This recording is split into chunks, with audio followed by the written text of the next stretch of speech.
Close your eyes right now and listen. Really listen. A hum from somewhere. A distant engine. A fridge. A fan. A car alarm 3 streets over. You probably can't find a single moment of true silence anywhere near you, but the real answer for why that matters is far stranger than simple noise pollution. You've likely never experienced total silence in your entire life. Not once. Not even in your bedroom at 3 in the morning. Modern human ears are almost never given the chance to rest completely. And most people don't even notice the absence, because the absence has always been absent. You were born into noise. You grew up in it. You may die in it. But your ancestors didn't live this way. For nearly all of human history, silence was not rare. It was the baseline. The normal background of existence was wind, birdsong, footsteps, and long, uninterrupted stretches where nothing man-made made a sound at all. Somewhere in the last 100 years, that baseline flipped completely, and almost nobody agreed to it. Here's where it gets strange. An acoustic ecologist named Gordon Hempton spent decades searching the United States for a single place where you could sit for 15 minutes and never hear a human-made sound. Not a plane overhead, not a distant highway, not a generator humming somewhere out of sight. He called these places pockets of true quiet, and by his own careful counting, he found that they had nearly vanished from the contiguous United States. A handful of locations remained. Most of the country and most of the modern world had crossed a threshold where authentic silence had become almost extinct. Think about what that means for a moment. An entire category of human experience, one that shaped your species for 100,000 years, is disappearing within a single human lifetime. So why would that matter to your brain specifically? Isn't sound just background noise you tune out? This is where the story turns from environmental to biological. In 2013, a researcher named Imke Kerster led a study looking at what happens inside the brain during silence. Her team found that periods of quiet, not music, not white noise, actual silence, were associated with the growth of new cells in a brain region tied to memory and learning. Sound stimulated activity. Silence, it turned out, gave the brain room to build. Your brain isn't simply resting when it's quiet, it's constructing something. Now pair that with what noise does on the other end. A separate body of research tracked by the World Health Organization has connected chronic exposure to environmental noise with elevated stress hormones, disrupted sleep, and long-term cardiovascular strain. Your body doesn't fully distinguish between a genuine threat and a persistent, unwanted sound. Somewhere in your nervous system, that traffic outside your window, that never-ending hum of machinery, is quietly read as low-grade danger, day after day, year after year. You were built for an environment with silence woven through it. You are living in one almost entirely without it. Here's the counterintuitive twist. You might assume the solution is simply quieter environments, better insulation, softer cities. But researcher Luciano Bernardi ran a study that revealed something unexpected about silence itself. He and his team tested how the body responded to different audio conditions, including music and pauses of silence inserted between musical segments. The most significant physiological relaxation, measurable in blood pressure and blood flow, occurred not during the music, but during the silent pauses that followed it.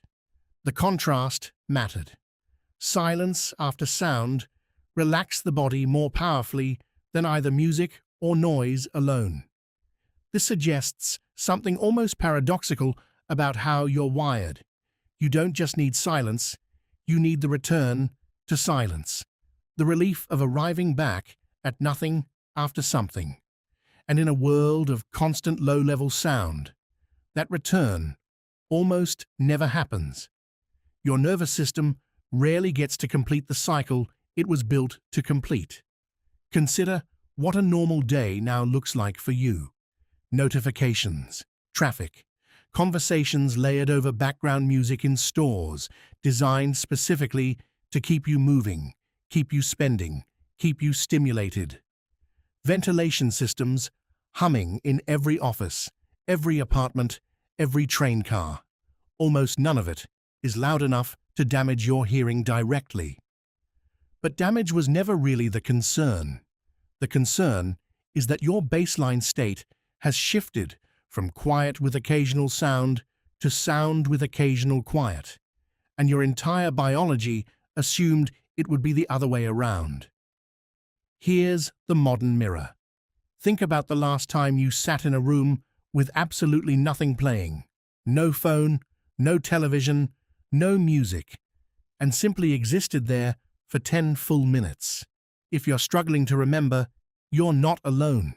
Multiple studies on solitude and quiet have found that people, when placed in a silent room with nothing to do but think, often report discomfort within just a few minutes. Some studies even found that a portion of participants preferred to give themselves a mild electric shock rather than sit with their own unoccupied thoughts in silence. Silence has become so unfamiliar that your mind may treat it less like rest and more like a small crisis to escape. That reaction isn't weakness, it's the predictable result of never practicing. Every generation before recent history had silence built into daily life by default. Waiting was silent. Walking was silent. Falling asleep was silent, apart from wind and breath and the occasional distant animal call.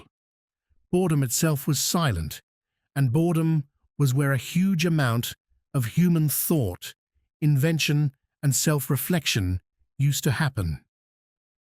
You have been handed a world engineered to never let that boredom and that silence arrive. So what if you genuinely are among the last generations of humans who will ever know what real, unbroken quiet sounds like? Gordon Hempton's search across an entire country, turning up only a handful of untouched quiet places, is not a small detail.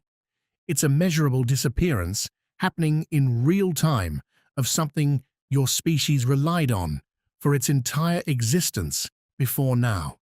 And here's the strangest part of all. The silence isn't gone because it was destroyed by some single dramatic event. It disappeared quietly, gradually, one engine, one notification, one hum at a time, so slowly that nobody alive experienced the moment it vanished. You simply woke up one day inside a world that had already crossed the line, and you called it normal because you had nothing left to compare it to. Somewhere right now, in a home, in a car, in an office, a human being is sitting inside a low, constant hum they can no longer even hear because they've never known anything else. Their nervous system is quietly running, quietly straining, quietly asking for something it hasn't received in years. Close your eyes again and listen. That hum you noticed at the very beginning, the one you almost tuned out without thinking, may be the closest thing you ever get to hearing exactly what your species is about to lose for good.